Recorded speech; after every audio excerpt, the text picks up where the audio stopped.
d'aventure, première chronique Ludivine, un pur bonheur vraiment. On va parler de quoi aujourd'hui ?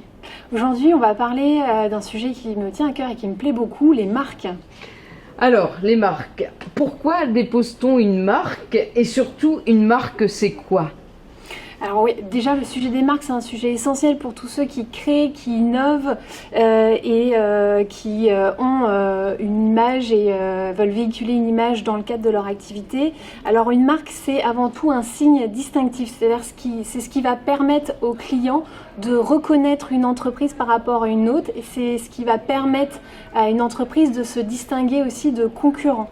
Alors la marque va pouvoir prendre différentes formes puisque ça peut être donc de manière très traditionnelle un nom ou un logo ou un slogan, mais une marque ça peut être aussi un son, ça peut être un hologramme, ça peut être une combinaison de sons et d'images. Donc différentes formes très variées qui peuvent distinguer une entreprise d'une autre. Alors moi j'ai une question qui me vient comme ça, Ludivine. Est-ce qu'on peut protéger un nom commun, par exemple, qui est dans le dictionnaire, qui appartient donc à tout le monde ? Est-ce qu'on peut protéger ce mot-là ? Alors j'ai envie de dire non, mais parfois ça peut être le cas. Effectivement, il y a différents critères pour enregistrer une marque. Un des critères, c'est que la marque doit être suffisamment distinctive et ne doit pas être descriptive. Suffisamment distinctive, ça veut dire qu'on ne peut pas déposer des termes qui seraient trop génériques ou trop banals à titre de marque, puisqu'on ne peut pas s'approprier ces termes génériques. Et non descriptive, ça veut dire que le nom qui va être choisi ne doit pas décrire les produits ou les services qui vont être proposés sous cette marque. En revanche, on sait qu'on a des fois des termes très simples, très génériques qui vont être utilisés comme marque. Je pense par exemple à une marque de lessive, le chat. Le chat, on peut considérer que c'est un nom très commun, très banal, mais qui ne décrit pas du tout le produit et qui d'ailleurs est complètement éloigné finalement du produit qui désigne. Donc ça peut être protégé et approprié dans certains cas. Alors comment est-ce que je fais pour protéger une marque ? Je me rends où ? Je vois qui ? Comment est-ce que je fais ? Alors, pour protéger une marque, la première étape, c'est son enregistrement.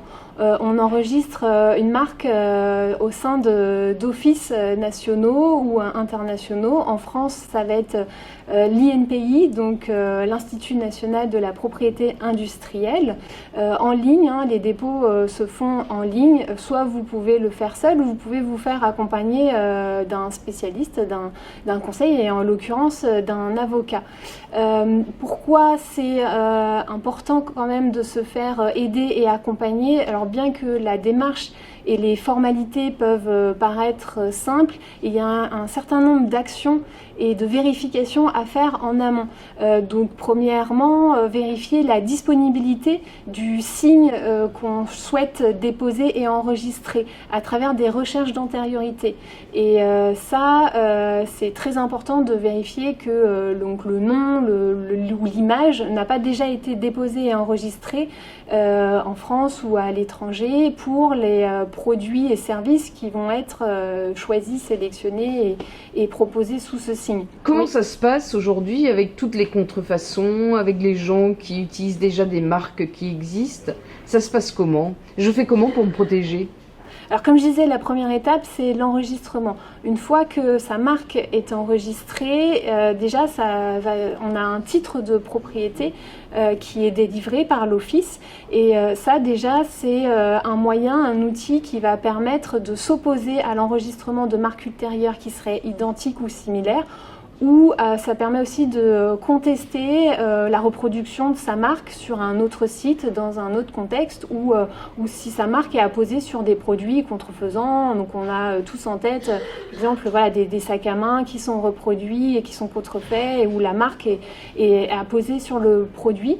Donc c'est un outil pour agir, pour exercer des recours. Donc on commence d'abord par des courriers, et après des recours qui peuvent être formés devant les juridictions françaises ou étrangères pour défendre sa marque et obtenir des dommages et intérêts lorsqu'il y a eu contrefaçon.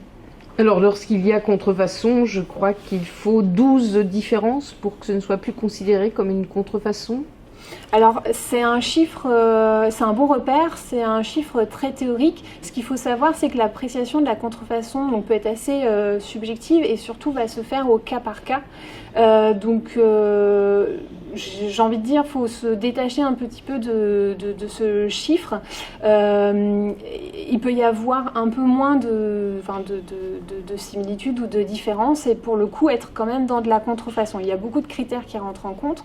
Il y a donc le signe, le mot, le nom de la marque qui peut être reproduit, mais ce qu'on va regarder aussi, c'est où est-ce que la marque a été apposée, pour quels produits et services, est-ce que c'est des produits et services similaires, etc. J'aime bien donner un exemple aussi de marques qui peuvent coexister, qui sont pourtant identiques et assez connues. Par exemple, la marque Montblanc. Montblanc, ça peut être à la fois un dessert et à la fois un stylo. Donc, on pourrait au premier abord se dire il y a contrefaçon, c'est la même marque, c'est identique, et au final, on est sur des produits qui sont complètement différents. Donc, c'est des marques qui peuvent coexister, et là, on va considérer qu'il n'y a pas de contrefaçon. Donc, qui finalement illustre bien la possibilité pour deux marques qui sont identiques de coexister. Pourquoi ? Parce qu'elles vont viser des produits qui sont complètement différents. Alors Ludivine, j'ai tout fait dans les règles de l'art. Je me suis protégée, j'ai pris un homme de loi ou une femme de loi en l'occurrence pour me protéger et malgré tout je suis copiée. Qu'est-ce qui se passe ? Alors comme j'expliquais, il existe des recours. Les recours vont se faire selon différentes étapes. La première étape, ça va être le courrier de mise en demeure qui va être envoyé et qui va permettre déjà d'amorcer des échanges, des discussions et dans la mesure du possible de trouver un terrain d'entente et de résoudre le litige à l'amiable. Nous, au cabinet Clermont-Novus, on favorise toujours cette voie amiable en amont pour résoudre des litiges. Si la voie amiable ne fonctionne pas, il est possible d'exercer des recours. Alors, pour une marque qui aura été déposée auprès d'un office, on peut exercer un recours directement auprès de cet office-là. Donc, par exemple, l'INPI, on peut faire des recours en opposition ou en nullité pour demander la nullité d'une marque qui porterait à confusion avec le signe qu'on a déposé et enregistré.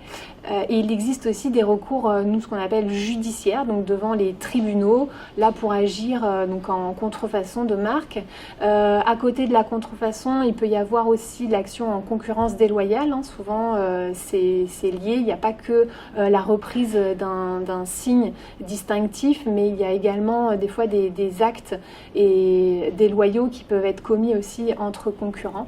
Et devant les juridictions, eh bien, on va pouvoir demander réparation aussi du préjudice qui a été subi par la personne dont le signe distinctif a été contrefait. Quand je parle des marques aussi, j'aime bien parler de la valorisation de la marque. Il faut voir, quand on est chef d'entreprise, une marque aussi comme un actif valorisable, un actif donc, qui vous permet de se distinguer des concurrents, mais un actif aussi qui peut être monétisé. Et une marque, il faut savoir également que ça peut se céder, ça peut aussi se licencier, faire des contrats pour permettre à des tiers d'utiliser sa marque, et c'est aussi une source de revenus pour le titulaire initial de la marque. J'aime bien souligner ce point. La marque, c'est pas seulement un outil pour agir en contrefaçon et contester des signes qui seraient distinctifs et contrefaisants. C'est aussi un actif qui permet de créer de la valeur pour l'entreprise, de se développer et de créer une véritable image de marque. Et souvent, il peut y avoir des marques un peu plus secondaires ou des familles de marques, donc des marques qui se déclinent avec différents logos ou différents baselines, et donc commencer à se constituer un portefeuille de plusieurs marques au sein de son entreprise. Un immense merci Ludivine, c'est très intéressant, passionnant. Et je suis certaine qu'on rebondira la prochaine fois encore sur des choses très très utiles pour les chefs d'entreprise, les particuliers, etc. Merci beaucoup Ludivine et à très vite. Je t'en prie, à bientôt.